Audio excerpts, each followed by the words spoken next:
नमस्कार दोस्तों, आप सभी का स्वागत करते हैं ज्ञानपीठ शिक्षा केंद्र में। जैसे कि आप सभी को पता है कि हमने पहली इंट्रोडक्शन वीडियो रियल नंबर की ले ली है, जिसमें हमने आपको पूरे नंबर सिस्टम्स का प्रॉपर तरीके से डिस्कस बताया था। आज की क्लास में जो है, अब 10वीं क्लास का मुहिम प्रारंभ कर दिया है। काफ़ी टाइम के बाद ये क्लास आ रही 10th क्लास की, पर आप रेगुलर आपको ये क्लास मिलेगी। क्लास 10th का सिलेबस का जो हमारा टारगेट है, अक्टूबर के टाइम तक हमारा सारा कंप्लीट पीवाईक्यू के साथ सिलेबस कवर करेंगे। आज की क्लास का जो पूरा कॉन्सेप्ट है एलसीएम और एचसीएफ और फैक्टराइजेशंस पर है और उसके फॉर्मूले पर है। आज 3 टॉपिक का हम कहीं ना कहीं टारगेट लेके आए हैं इस वीडियो में, जो हम आपको एक्सप्लेन करेंगे। सारी वीडियो मैक्सिमम आपको मेरी लाइव क्लासेस मिलेगी, मैथ्स की 9th की और 10th की। आपके जो भाई बहन हैं उनको भी बता दें, और प्रॉपर तरीके से जो नई बुक आई है एनसीईआरटी की, उसमें हम आपको दोनों तरीके की वीडियो मिलेंगी। आपको रिकॉर्डेड लेक्चर्स की अपलोड वीडियो में भी मिलेगी और लाइव क्लासेस में मिलेगी ये वीडियो। तो आप देख पा रहे हैं कि प्रॉपर तरीके से जो क्लास है, लास्ट क्लास यदि आपने नहीं देखी है तो इसकी प्लेलिस्ट में जाकर आपके लास्ट क्लास को देख लें, जिसमें नंबर सिस्टम को पढ़ाया है।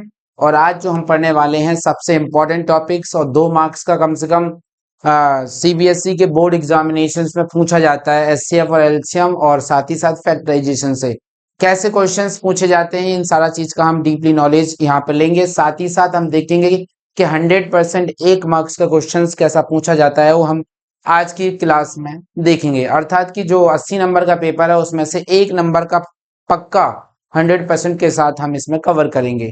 जैसे कि आप सभी को पता है कि हम आप सभी के लिए एक ही बोर्ड की नहीं, यूपी बोर्ड और सीबीएसई दोनों के और सभी सब्जेक्ट लेके आ रहे हैं इस चैनल पर। तो चैनल पर यदि आपको सभी चीज के सब्जेक्ट की जानकारी लेनी है तो आप इस चैनल को सब्सक्राइब कर लें और बेल आइकन को प्रेस कर लें, ताकि हर वीडियो आप तक क्या हो पाए, पहुंच पाए। और आपके मित्र और सखा सहपाठी जो भी हैं उनको भी ये बता दें, और उनको भी ये शेयर कर दें वीडियो के प्रॉपर तरीके से। न्यू कंटेंट न्यू कॉन्सेप्ट के साथ हम क्लास लेके आ रहे हैं। बहुत इजी है मैथमेटिक्स। और देखिए, मैं बताऊं कि आपको कि the time never going to be perfect, कभी भी समय जो है कह सकते हैं परफेक्ट वाला नहीं आता है, आपको बनाना पड़ता है। तो इसका मतलब है कि यही समय है आपके लिए परफेक्ट। अभी से स्टार्ट करिए क्लास और प्रॉपर तरीके से देखिए, और नई जर्नी की शुरुआत करिए या 10th की शुरुआत करिए। यदि आपने अभी तक क्लास नहीं ली है एक भी और कुछ भी नहीं पढ़ा है, तो यहाँ से भी आप यदि हमारे साथ जुड़ते हैं तो अक्टूबर से पहले हम सिलेबस को कवर करेंगे, पीवाईक्यू को कवर करेंगे, और साथ ही साथ most expected questions each chapters के 15 to 20 क्वेश्चंस आपको हम कराएंगे, जो सब्जेक्टिव होंगे और एमसीक्यू बेस्ड भी कराएंगे। जो हर चैप्टर्स के 20 या 15 एमसीक्यू होंगे। आर डी शर्मा और आर एस अग्रवाल का कॉम्बिनेशन और एनसीईआरटी का कॉम्बिनेशन हम लेके आएंगे। तो बिना टाइम को वेस्ट करे हम क्लास को स्टार्ट करते हैं। और क्लास का आज का जो टास्क है या इस क्लास का जो प्रॉपर तरीके से हमें कवर करना है या टॉपिक्स हैं, वो कौन कौन से हैं उनको देख लेते हैं। देखिए, सबसे पहले आप देख पा रहे होंगे कि हाँ, देखिए सिंपल सी बात है, ये दूसरा लेक्चर है, क्लियर है पहले तो। और फैक्टराइजेशंस एंड फॉर्मूले कवर करेंगे और एलसीएम एचसीएफ, मेनली ये टॉपिक्स को हमें कवर करना है। ये वो महत्वपूर्ण टॉपिक है जिनके बेसिस पे क्वेश्चंस पहली एक्सरसाइज में पूछे जाएंगे। तो आज हम पहली एक्सरसाइज नहीं करेंगे। आज की 15 से 20 या 30 मिनट की ये जो क्लास होगी, इस क्लास में हम प्रॉपर तरीके से अच्छी तरीके से एचसीएफ एलसीएम और फैक्टराइजेशंस के कॉन्सेप्ट को समझेंगे। आइए स्टार्ट करते हैं।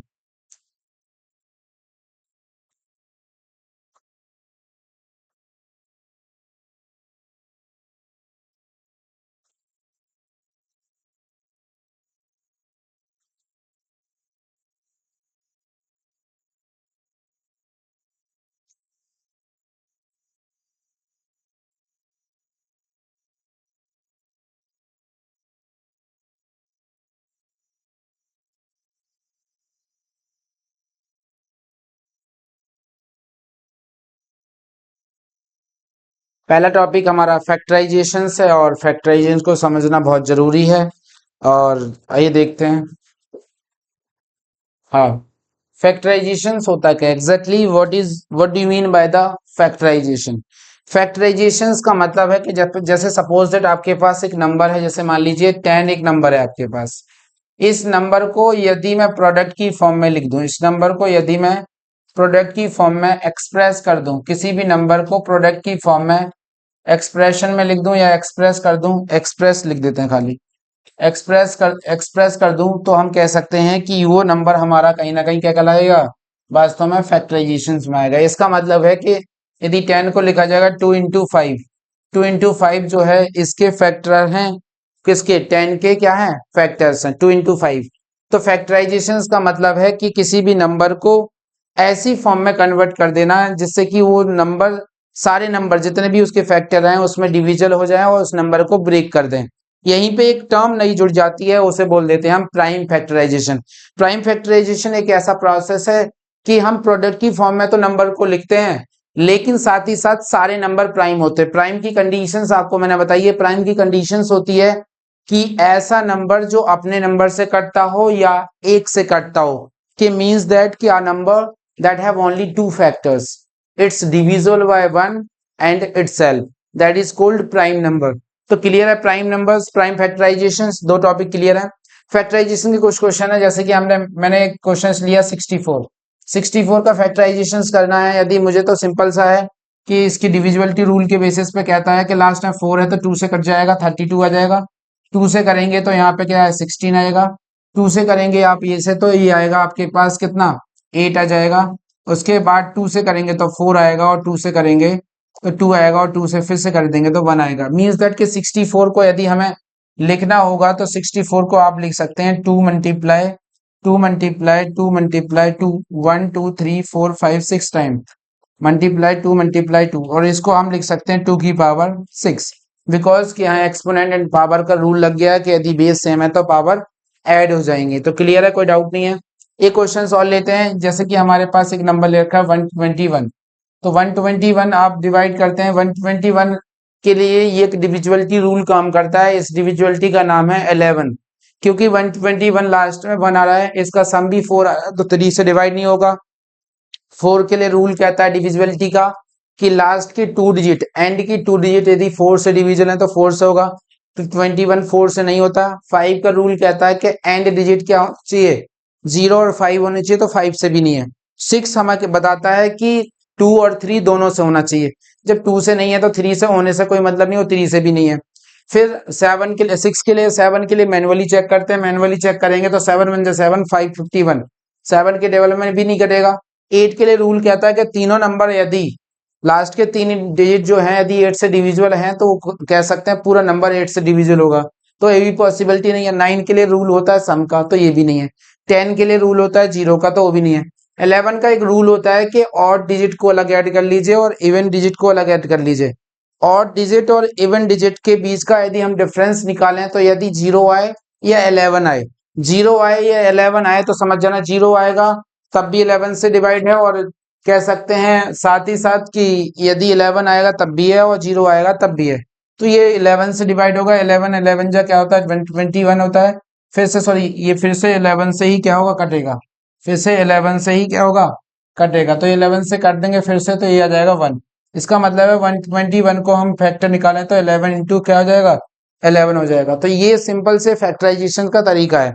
कभी कभी क्या होता है कि क्वेश्चंस यहाँ पे एक्स क्यूब वाई की पावर 5 लिखना होता है, इसको फैक्टर करने के लिए क्या देता है, या एक्स की पावर 2 और वाई की पावर 7 कह देता है, तो इसे, तो इसका मतलब है कि सिंपल सी बात इसमें क्या है कि x की पावर 3 बार है तो इसे 3 बार लिखेंगे मल्टीप्लाई में, सॉरी इसे 3 बार लिखेंगे कि इसमें मल्टीप्लाई में, तो इसे 3 बार लिख दिया हमने। और y की पावर 5 है तो y को कितनी बार लिख दिया, y को हमने 5 टाइम लिख दिया। कितने टाइम लिख दिया, 5 टाइम लिख दिया। तो ये मान लीजिए this is a factorise of X cube Y की पावर 5। इसको यदि करना है तो इसके लिए हम एक्स की इंटू एक्स कर देंगे, इसको करेंगे तो एक्स, इसका मतलब Y into Y into Y into Y 4 time, और ये 5 टाइम और 6 और 7 टाइम, इस तरीके से लिख देते हैं। तो मतलब समझ में आ रहा है कि फैक्टराइजेशन का मतलब है कि उस नंबर को सिंपलेस्ट फॉर्म के साथ प्रोडक्ट फॉर्म में क्या कर देना, कन्वर्ट कर देने को हम क्या कह देते हैं, वास्तव में फैक्टराइजेशन कह देते हैं। कुछ क्वेश्चंस आपके लिए हैं, वो क्वेश्चंस आपको सॉल्व करना है।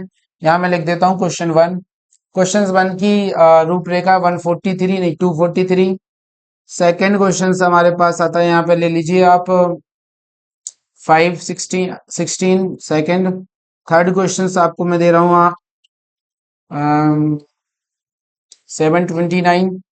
उसके बाद फोर्थ क्वेश्चन के बाद में आपको ले सकते हैं 2125। ये आपके पास 4 क्वेश्चन है जिसके आपको फैक्टराइजेशन करने हैं, तो इसे नोट कर लीजिए। इट्स क्लियर, फैक्टराइजेशन क्लियर हो रहा होगा। अब हम फैक्टराइजेशन के बाद सेकंड टॉपिक्स जो हमारे पास करना है, फैक्टराइजेशन के ये क्वेश्चंस तो क्लियर होगा क्या? इसमें और भी क्वेश्चंस ले सकते हैं यदि आपको देखना है तो। मैं सेकंड क्वेश्चन से यदि जाऊं और नेक्स्ट क्वेश्चन पे, तो आप समझ सकते हैं कि नेक्स्ट क्वेश्चन क्या होगा। इसे हटाते हैं, चलिए। क्लियर है, कोई डाउट नहीं है। उसके बाद हम चल रहे हैं, आप एक टॉपिक है एलसीएम और एचसीएफ। एलसीएम और एचसीएफ को समझते हैं। जब फैक्टराइजेशन हम सीख लेते हैं तो एलसीएम और एचसीएफ पे आते हैं। तो एलसीएम एचसीएफ को समझिए। एलसीएम और एचसीएफ क्या होता है, देखिए आते हैं, समझते हैं। चलिए पहले हम एचसीएफ को समझते हैं। एचसीएफ होता क्या है? एचसीएफ, एचसीएफ को समझना बहुत आसान है।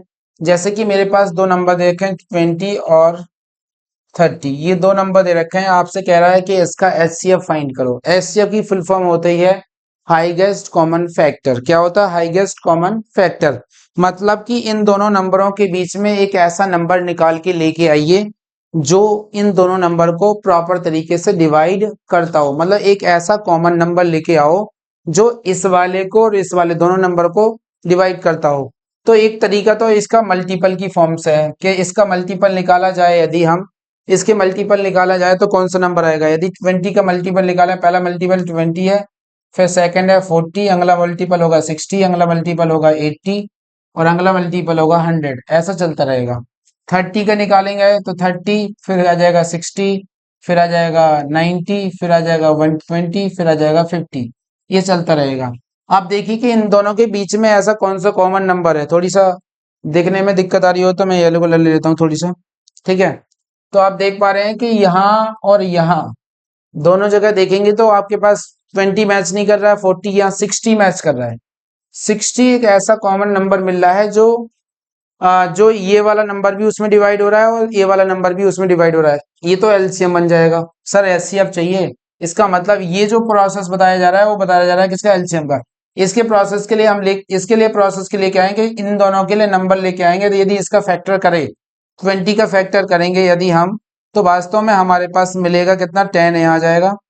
2 से करेंगे तो 5 यहाँ मिल जाएगा और 5 से करेंगे तो 1 यहाँ मिल जाएगा। इसका मतलब 20 के लिए हमें मिल जाएगा 2 × 5। और यदि 30 की बात करें तो 30 के लिए हमें रूल मिल जाएगा कितना? 2 से करेंगे 15 आ जाएगा और 3 से करेंगे तो 5 और 5 से करेंगे तो 1। इसका मतलब 30 के लिए हमें मिल जाएगा 2 × 3 × 5। ये हमने थोड़ी सा एक्स्ट्रा एलसीएम वाला प्रोसेस चला गया, ठीक है। तो इसके बीच में कॉमन निकालना तो 2 आ गया और यहाँ कितना आ गया? 5 आ गया। तो ये इसके बेसिस पे देखा जाए तो एचसीएफ हमारे पास आ गया यहाँ पे 2 × 5 मीन्स द 10। 10 इनके बीच में क्या आ गया? एचसीएफ आ गया। एचसीएफ ये 10 नंबर जो मैंने स्टेटमेंट चेंज किया था कि आपको बताया था कि एक ऐसा नंबर लेके आना है जो इन दोनों में डिवाइड करता है। 10 एक ऐसा नंबर है जो इन दोनों में क्या कर रहा है? डिवाइड कर रहा है। तो ये तो आपका एचसीएफ है। और ये जो निकाला है आपको मैक्सिमम वैल्यू आई है, ये आपका क्या है? एलसीएम है। क्या है? एलसीएम है, लीस्ट कॉमन मल्टीपल। इसका एक तरीका तो इसका है, ये है। और दूसरा तरीका यहीं से निकल के आता है कि पहले उसके फैक्टराइज कर लो। फैक्टराइज यदि दोबारा करें 20 के लिए हम देखें तो 2 × 5। और 30 की बात करें तो 2 × 3 × 5। एलसीएम की बात करते हैं तो इनके बीच में जो कॉमन होता है उसे एक बार लिखते हैं और जो बचता है उसकी मल्टीप्लाई कर देते हैं। तो इन दोनों की मल्टीप्लाई 10, इन दोनों की मल्टीप्लाई 6, तो ये जाएगा आपके पास 60। तो ये दो तरीके हैं किसके? एलसीएम निकालने के लिए। मैंने एचसीएफ की जगह एलसीएम कर दिया, तो थोड़ी सी समझने का प्रयास करना है, ठीक है। तो ये क्या है? एचसीएफ और वो है क्या? एलसीएम। तो एचसीएफ और एलसीएम वास्तव में निकालना कैसे है ये समझ में आ रहा है। एलसीएम के दो तरीके हैं और एचसीएफ के लिए आपके पास दोनों के बीच में जो कॉमन आता है उसे हम बता देते हैं कि वो वास्तव में उसका क्या है? एचसीएफ है। इसे नोट कर लीजिए पहले, फिर इसके बाद हम एक क्वेश्चंस लेते हैं जो हर बार एग्जामिनेशंस में पूछा जाता है। उस क्वेश्चन को समझते हैं। देखिए हर बार क्वेश्चन में पूछा जाता है, तो देखिए एक क्वेश्चन होता है P बराबर x² y और Q बराबर होता है x में y क्यूब। ये क्वेश्चन है एक। और इसमें कह रहा है आपको कि इसका एचसीएफ फाइंड करो। क्या कह रहा है? एचसीएफ फाइंड करो और एलसीएम फाइंड करो। तो एचसीएफ और एलसीएम निकालना है तो मैंने बताया था इसके फैक्टर आपके पास हो जाएंगे X into X multiply Y, और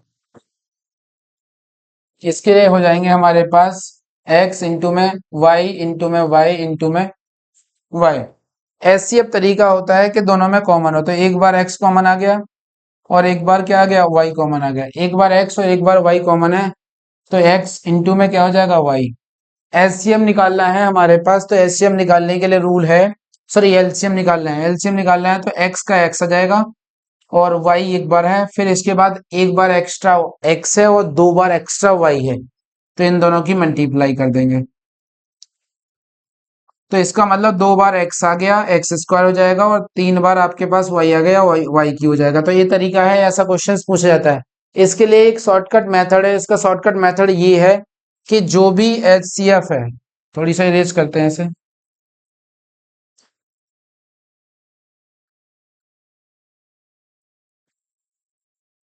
ठीक है। जो भी एचसीएफ होता है और जो भी एलसीएम होता है, एचसीएफ में एक्स का सबसे मिनिमम वैल्यू लेते हैं, तो सबसे मिनिमम वैल्यू पावर वाला ये है एक्स, और वाई का मिनिमम वाई, तो डायरेक्ट लिख सकते हैं। एलसीएम में मैक्सिमम मैक्सिमम लेते हैं, एक्स में मैक्सिमम पावर वाला कौन सा, एक्स स्क्वायर, और वाई में मैक्सिमम वाला वाई क्यूब, तो डायरेक्ट भी आप क्या कर सकते हो, लिख सकते हो।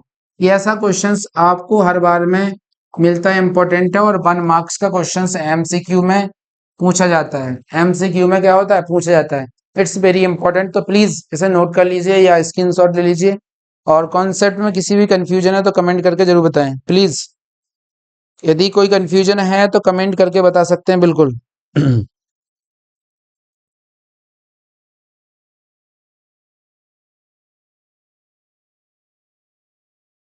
ठीक है, एक टॉपिक, ये तो दो टॉपिक हो गए हैं, तो इससे काफी इंटरेस्टिंग एक टॉपिक और निकल के आता है। उस टॉपिक को समझना बहुत ही ज्यादा क्या है, जरूरी है।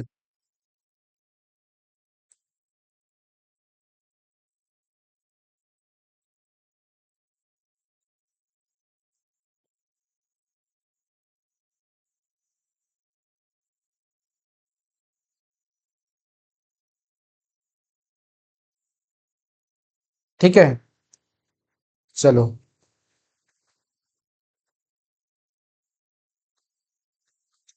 तो क्लियर है, कोई डाउट नहीं है। अब इसमें कुछ फॉर्मूले हैं, उन फॉर्मूलों को हम, यहाँ फॉर्मूला एक टॉपिक है, फॉर्मूले को और समझ लेते हैं। आज की क्लास को हमारा फॉर्मूले तक रहेगी।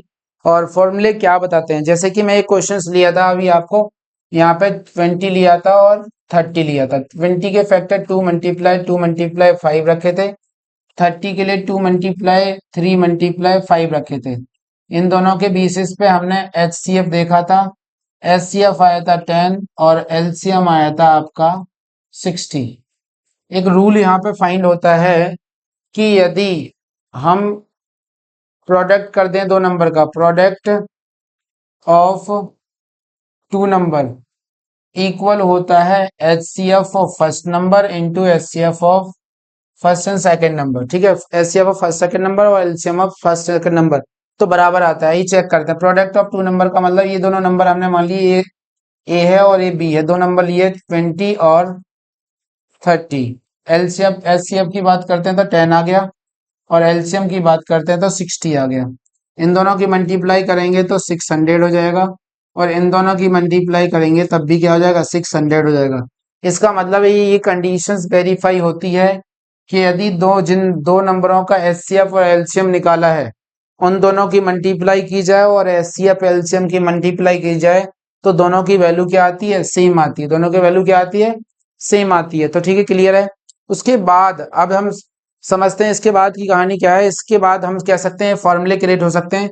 फर्स्ट सेकंड, यहाँ पे टू नंबर्स की जगह हम ऐसा लिख सकते हैं, first number into other number या सेकंड नंबर, अदर नंबर या सेकंड नंबर बराबर क्या हो जाएगा, एचसीएफ इनटू में एलसीएम। ठीक है, तो अभी ये फर्स्ट नंबर निकालना हो तो हम यहाँ रूल बना देंगे। हमारे पास यहाँ रूल बन जाएगा कि यदि फर्स्ट नंबर निकालना है, फर्स्ट नंबर निकालना है तो H C F into LCM upon में क्या हो जाएगा, सेकंड नंबर या अदर नंबर, सेकंड नंबर या अदर नंबर। और यदि हमें सेकेंड नंबर निकालना है या कह सकते हैं अदर नंबर निकालना है तो हम इसे कह सकते हैं HCF इंटू में LCM अपॉन में फर्स्ट नंबर, अपॉन में क्या हो जाएगा फर्स्ट नंबर। तो ये हमारे पास एक और फॉर्मूला बन जाएगा। इसके साथ साथ हम यहाँ पे क्या कर सकते हैं, यदि हमें HCF LCM निकालना है तो क्या कर सकते हैं, HCF निकालना है, HCF निकालना है तो LCM का डिवाइड कर देंगे, या तो हम प्रोडक्ट ऑफ टू नंबर लिख दें, प्रोडक्ट ऑफ टू नंबर लिख दें, या इसकी जगह हम ब्रैकेट में ये लिख सकते हैं फर्स्ट नंबर इनटू में second number, first number into में सेकंड नंबर, और अपॉन में आ जाएगा आपका LCM। ठीक है, ये आपके पास 4 वाला हो जाएगा। 5 नंबर पे आप लिख सकते हैं LCM निकालना है तो फर्स्ट नंबर इनटू में सेकंड नंबर, इनटू में सेकंड नंबर, और अपॉन में आ जाएगा आपके पास HCF। ये आपके पास 5th वाला आ जाएगा। तो मेनली ये फॉर्मूले आपको अच्छी तरीके से क्या करना है, याद करने हैं, प्रिपेयर करने हैं और लिखने हैं, क्योंकि सारे के सारे जो क्वेश्चंस हैं काफ़ी इंपॉर्टेंट इंटरेस्टिंग है। तो कोई भी कंफ्यूजन है तो इसके बेसिस पे पूछ सकते हैं। देखिए हमने जो आपको बताया कि आज HCF LCM और HCF LCM में आपको मैंने पूरी तरीके से बता दिया कि कॉन्सेप्ट क्या है।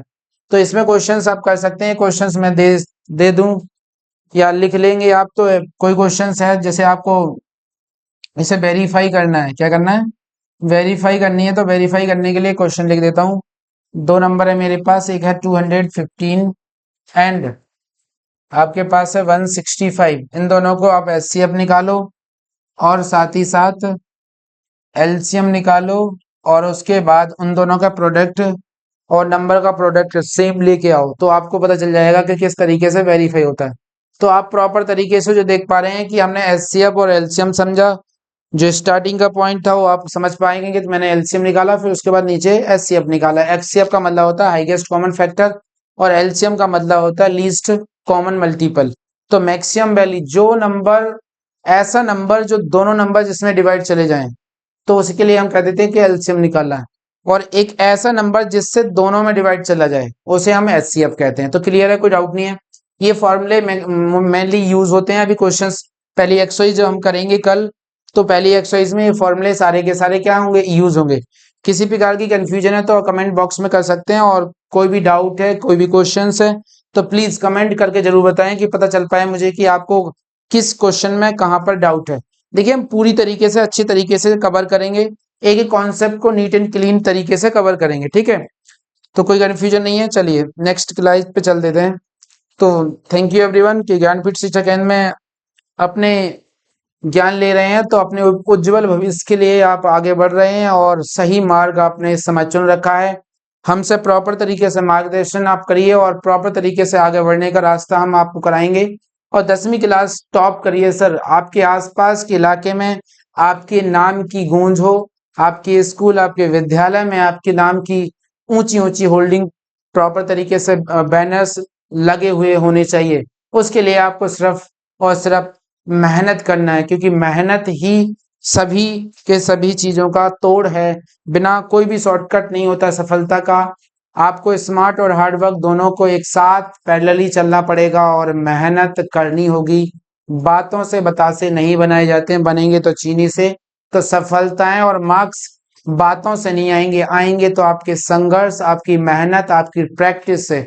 तो प्लीज आप सभी से भी मेरा अनुरोध है कि दबा के मेहनत करिए, जितना हो सके उतना, जहां से भी मिले वहां से सीखिए और आगे बढ़िए। थैंक यू एवरीवन, आप सभी का स्वागत करते हैं हम ज्ञानपीठ शिक्षा केंद्र में। चैनल पर पहली बार आए हों तो चैनल को सब्सक्राइब कर लें और बेल आइकन को प्रेस कर लें, और आप अपने मित्रों दोस्तों के साथ भी इस चैनल को शेयर कर दीजिए।